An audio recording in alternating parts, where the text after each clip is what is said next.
Oh, alléluia. Comme une source intarissable, de fleuves d'eau qui jaillissent jusqu'à l'éternité. Coule dans nos vies et garde-nous dans ton intimité, cher Saint-Esprit. Nous voici dans ta présence. Inonde nos cœurs. Oh, le paraclet. Inonde nos cœurs. Cher Saint-Esprit de Dieu. Inonde nos vies. Nous avons nos élevés, nous te désirons. Alléluia. En toi, nous avons la paix, le bonheur. Saint-Esprit, inonde nos cœurs. Cher Paraclétos, inonde nos cœurs. En toi, nous avons la vie et le bonheur. Alléluia. Mon âme bénit l'Éternel. Que tout mon cœur bénisse son saint nom. Mon âme bénit le Seigneur et n'oublie aucun de ses bienfaits. Alléluia. Frères et sœurs, peuple de Dieu, shalom. Une fois de plus, je viens reconnaître l'amour immense de notre Dieu manifesté en Jésus-Christ, l'amour dont le Saint-Esprit réalise en nous, bien sûr en nous enseignant toutes choses et en nous rappelant tout ce que Christ a dit. Profitons tous de cette occasion qui nous est donnée. Soyons attentifs à ce qu'il veut nous dire en ces jours. Alléluia. Ouais, nous sommes dans la suite de notre enseignement au 4e profil de la biographie du disciple. Et je vais vous parler d'un disciple de Christ rempli du Saint-Esprit. Un disciple de Christ rempli du Saint-Esprit. Lisons la Bible pour saisir la signification théologique, biblique et spirituelle de la personne du Saint-Esprit. Nous avons 3 livres, Actes des Apôtres, chapitre 1er, 8, dans le même livre, chapitre 9, de 17 à 20, et nous allons terminer avec Romains, chapitre 8, le 11e verset. Acte 1, 8 nous dit: mais vous recevrez une puissance lorsque le Saint-Esprit viendra sur vous, et vous serez mes témoins à Jérusalem, dans toute la Judée, dans la Samarie et jusqu'aux extrémités de la terre. Acte 9, de 17 à 20, Ananias partit. Une fois entré dans la maison, il posa les mains sur Saul en disant: Saul, mon frère, le Seigneur Jésus qui t'est apparu sur le chemin par lequel tu venais m'a envoyé pour que tu retrouves la vue et que tu sois rempli du Saint-Esprit.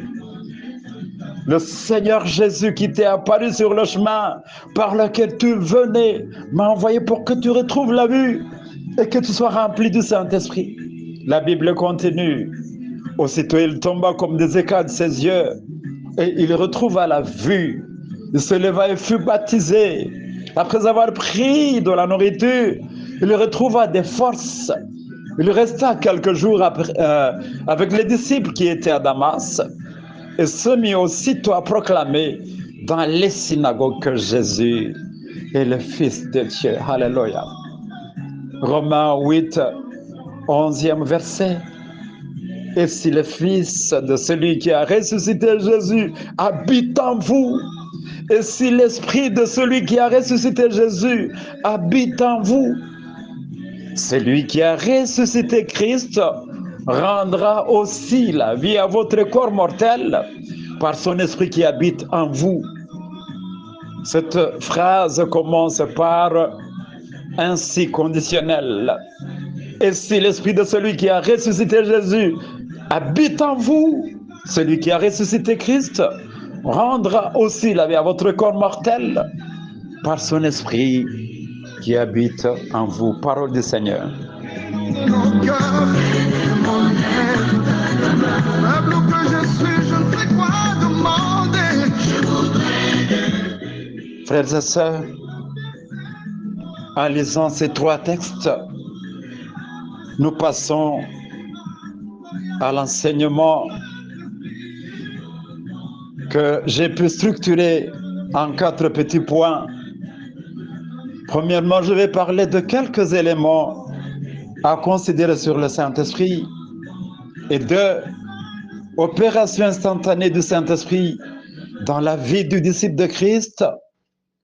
3, différence entre le baptême du Saint-Esprit et sa plénitude. Et enfin, je vais conclure. Notons bien que l'enseignement sur le Saint-Esprit est vaste. Et si nous voulons parler de quelques éléments à considérer, c'est le petit premier point. Frères et sœurs, la Bible nous démontre que le Saint-Esprit est révélé comme étant une personne divine, la troisième de la Trinité. Dans l'Ancien Testament, le Saint-Esprit s'est révélé comme créateur et tout-puissant. Dans le Nouveau Testament, il devient la plaque tournante de l'Église et non le fondateur. Ça, c'est un point important à considérer. 2, ceux qui se rapprochent de Dieu doivent donner la même révérence et la même adoration au Saint-Esprit comme à n'importe quelle personne divine. Et 3, le Saint-Esprit ne doit pas être incorrectement considéré comme étant une sorte de force, une sorte de manifestation ou de simple influence. Et 4, le Saint-Esprit est l'Esprit du Christ. Celui qui l'a automatiquement appartient au Christ. Et 5, le Saint-Esprit vit en nous, pas sur nous, pas à côté de nous. Il vit en nous et nous rend vivants spirituellement. Alléluia. Et 6, c'est le Saint-Esprit qui a ressuscité Jésus-Christ d'entre les morts. Le même esprit qui a fait cela donnera aussi la vie à nos corps mortels. Alléluia. Et enfin, faisons tous attention. Pendant ce moment-ci, il y a des tendances dites charismatiques, enracinées dans nos cultures, qui sont sous l'influence des religions orientales.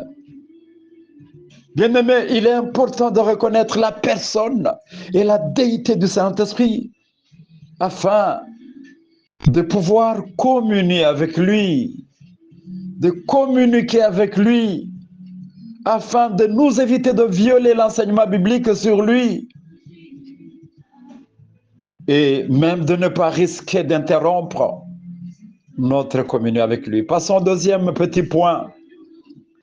Les opérations instantanées du Saint-Esprit dans la vie du disciple de Christ, c'est le fond de notre enseignement, parce que nous parlons du disciple de Christ rempli du Saint-Esprit.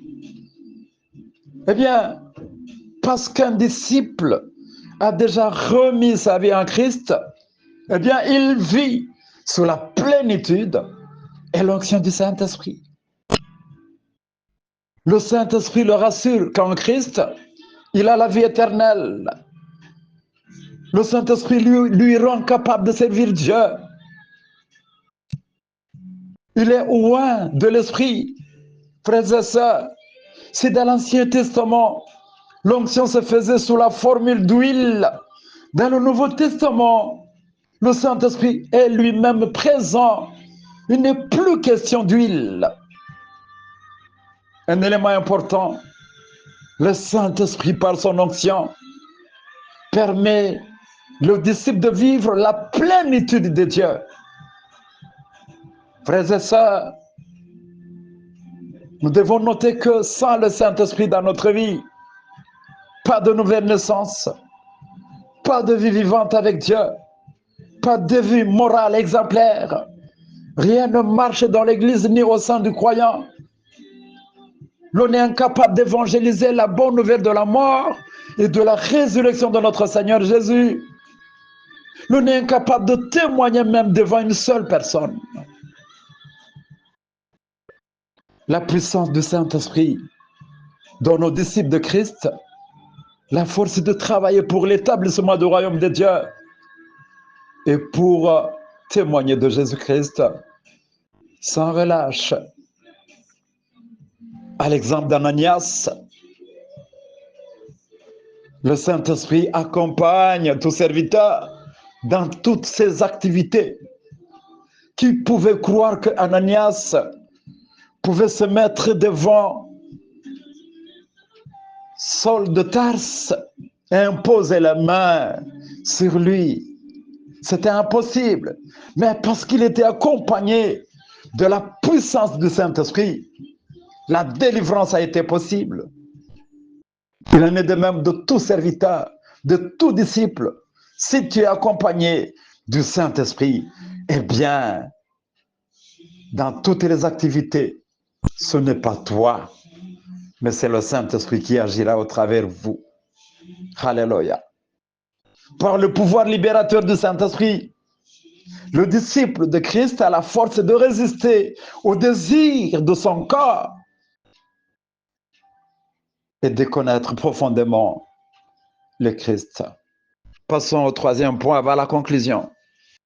Quelle est la différence entre le baptême du Saint-Esprit et sa plénitude? Frères et sœurs, le baptême du Saint-Esprit ne doit jamais être confondu avec le fait d'être rempli par l'Esprit. Pourquoi? Parce que lorsque quelqu'un est baptisé de l'Esprit, il est automatiquement rempli. Ça, c'est un fait à souligner. Et de deux, l'on peut être rempli, mais sans être baptisé. Le baptême simplement ne signifie pas être rempli. Autrement dit, ce baptême ne doit pas être vu comme une fin en soi, mais comme un commencement dans lequel le chrétien est lancé vers un service efficace. Ceci veut dire qu'en plus de ce baptême initial, le chrétien doit faire beaucoup de rencontres importantes avec le Saint-Esprit pour une vie de fidélité et d'intégrité à Dieu dans sa vie et dans ce ministère. En conclusion, nous allons tous retenir ces 5 petits points. Premièrement, désirons la plénitude du Saint-Esprit, car c'est bien lui qui actualise en nous la révélation du Fils. Il nous donne la capacité d'accueillir la parole de Dieu et la puissance de la proclamer valablement. C'est intéressant. Et 2, nous sommes des récipients du Saint-Esprit. Nous sommes des vases du Saint-Esprit. Mais dans ce domaine du Saint-Esprit, soit on est plein, soit on est vide. Il n'y a pas de moyenne, il n'y a pas de milieu. Ça, c'est important à saisir. Et 3, évitons d'être des vases troués. Le Saint-Esprit ne se contient jamais par un vase troué. Évitons d'être des vases troués qui ne peuvent jamais contenir la 3e personne divine. Et 4, aimons communier avec le Saint-Esprit, car premièrement, il nous régénère. 2, il nous transforme. 3, il témoigne de Christ en nous. 4, il nous sécurise. 5, il répond en nous les dons spirituels. Aimons communier avec le Saint-Esprit, frères et sœurs. Et enfin, soyons tous des amis du Saint-Esprit, comme Siméon, qui jusque dans sa vieillesse vivait sous sa plénitude. Et la Bible témoigne qu'il était un homme rempli du Saint-Esprit. Soyons tous bénis au nom de Jésus-Christ. Saint-Esprit,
Saint-Esprit, viens dans ta puissance, enseigne-nous la sagesse.